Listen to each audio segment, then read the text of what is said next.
I'm a naturally skeptical person, but I cannot rationally explain what both I and my friend witnessed. To this day, it bothers me that I'm not able to explain what we saw. The year was 2009. My best friend and I lived in a relatively small town. Not yet being 21, we didn't have a lot of things we could do to occupy our nights, so we settled on walking around the cemetery at midnight. It is important to note that neither of us had taken any drugs, medications, or alcohol prior to this encounter. My mom was very into ghost hunters at the time, so we decided to basically conduct an experiment. We start saying things like, "If there is anyone here that would like to make contact with us, you can show yourself while walking through the place slowly." Once we started saying those things, the entire mood of the cemetery seemed to change somehow. The atmosphere became ominous and oppressive. Suddenly, out of the corner of my eye on our right side, I start seeing what looks like someone dressed in white running between tombstones, following us. We decide to check it out and wander off the paved path. We're standing off the beaten path about halfway into the cemetery, and I again repeat, "Is there someone or something here that wants to make contact with us?" and wait for an answer. I really wish I hadn't said that. Both of us begin to hear footsteps crunching on the frozen grass in the darkness. The sound was coming towards us. Most people would nope out by now, but I decided I was getting to the bottom of this. The sounds got closer, and then it stepped into the light where we could see it. It was the disembodied figure of a person, the outline of which was somehow perfectly visible by moonlight and appeared to be darker than the night around it. We were able to make out the features of this thing, but it was also partially transparent. It shimmered as it moved, and it moved steadily towards us. By the time it got 10 feet away, we began to hear whispering, like a long drawn-out breath angrily being forced out of a person that is intent on doing you harm. We noped the fuck out of there and ran 2 miles back to the car. I still cannot rationally explain what I saw, but I know what I saw was real. I still remain skeptical, but I now refuse to go into a cemetery after dark. There are things there that don't like being woken up.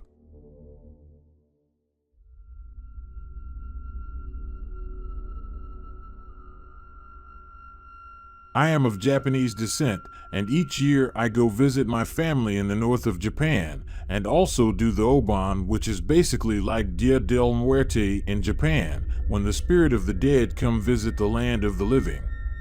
During this period, I decided to go visit Kyoto. After walking for a while out of the city, I began climbing a nearby mountain to discover a substantially sized cemetery. Being a young lad of 16 at the time, I decided I'd go exploring and see which families are interred here. It was about 3 p.m., and it was scorching. The trees here and there in the cemetery bore a welcoming shade for me to cool down a little. After about 10 minutes of looking around the very old stone slabs, I realized a few odd details. First, it seems I somehow got lost in the cemetery. Mind you, I have an excellent sense of geolocalization, and I've found my way out of many forests, mountains, airports, and such. The cemetery itself was lower in its middle part and surrounded by woods, so I think I was in the lower part because the horizon was only tombs. Second, it was getting dark. As I said before, it was around 3 p.m., so that was very odd, and the surroundings had that yellowish tinge you get at dusk.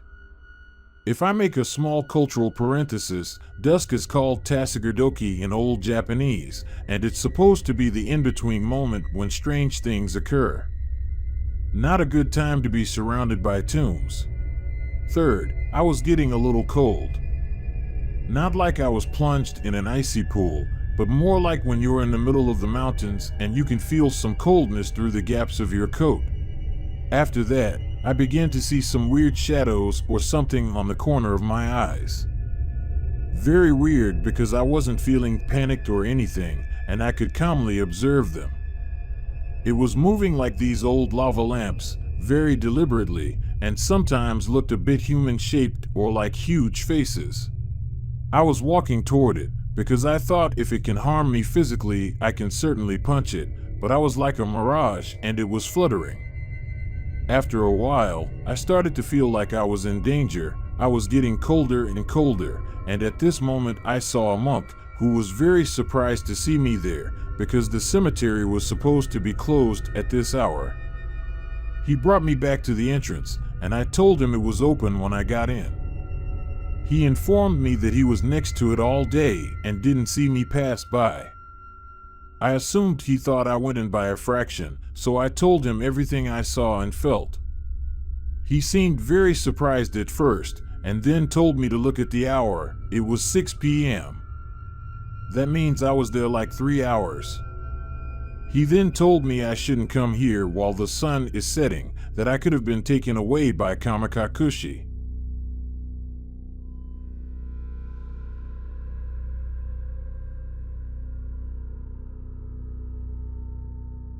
I was visiting my girlfriend and her family in Lawrence, Kansas for the holidays when we decided to go to Stoll Cemetery one night. It was 20-ish minutes away from her home. Her father always likes to go exploring and her parents are night people, which I love. So every day, none of us would go to bed until 5 a.m. the next morning. The night we decided to go, we left around 4 a.m. and her mother decided to stay in. Her father, my girlfriend, and I decided to go to Stoll. We get there and park next to this church across the street from the cemetery. I was already a little nervous, as her dad warned us of the town allowing people into the cemetery. Apparently, there is a cop usually posted up there to make sure no one trespasses onto the cemetery. There was no cop this time. When we stepped out of the car, the silence felt heavy, like a weight in the air, holding back even the wind. We left the car and crossed the streets. To my surprise, there was no fence to jump over, or closed gate even. The entrance was open, and we walked through. We passed some of the graves, and visited a few. I wondered how recently some of the graves were made as the ground felt spongy beneath us. It was dark, and we didn't want to attract attention, so flashlights weren't to be used so long as we were so close to the street. Passing the graves, we passed this long contorted dead tree at a bend that took us up the hill. At the top of this hill sat the rubble of the church that used to reside there. According to my girlfriend's dad, the town tore down the church in the 90s because hundreds of people would go and vandalize the property at all points of the year, especially on Halloween. According to the local legend, if you threw a glass bottle at the back of the church wall and it didn't break, Satan would appear and drag you to hell. Anyway, the rubble of this church was still there.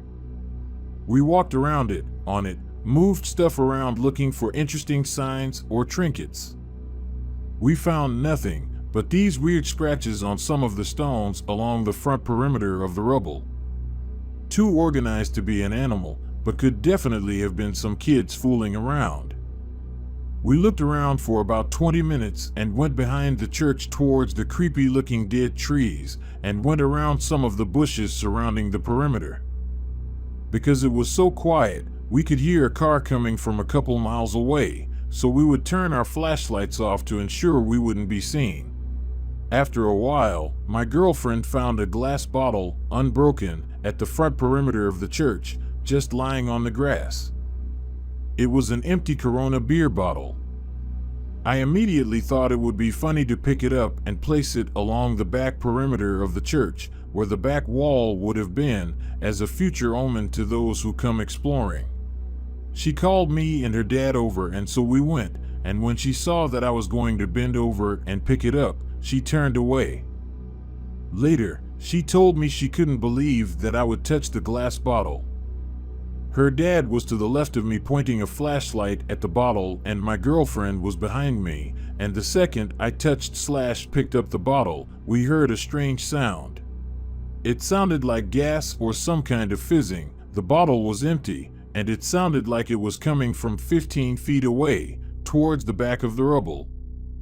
Immediately, her dad and I pointed our flashlights towards the sound and saw nothing, but maybe 3 seconds after the fizzing we heard a weird gargling sound and some sort of clipping. It sounded like an animal, but no kind of animal I could identify. Her father later told us that he'd been in Kansas all his life and never heard a sound like that. Stranger still was that if it were some sort of animal, it should have been frightened or awakened earlier because we were making noise and walking all over the space for a while. We never found the source of the sound. After holding the bottle for a little while searching for the source of the sound, and upon hearing my girlfriend saying she couldn't believe that I had picked it up, I finally dropped the bottle and took a couple photos. One of which I can share that has some sort of questionable face in the background. We then made our way back to the car, certainly spooked. And when we got back to the car, the lights were on. We could see it in the distance as we were approaching it, the only source of light in a sea of darkness. We got to the car and checked all the doors. They were all locked and closed. I thought maybe one of us left the door open and then got into the car and turned off the lights. No one remembered turning them on when we left. On the contrary, we remembered turning them off because my girlfriend's dad was changing the batteries in one of the flashlights before we even got to Stull.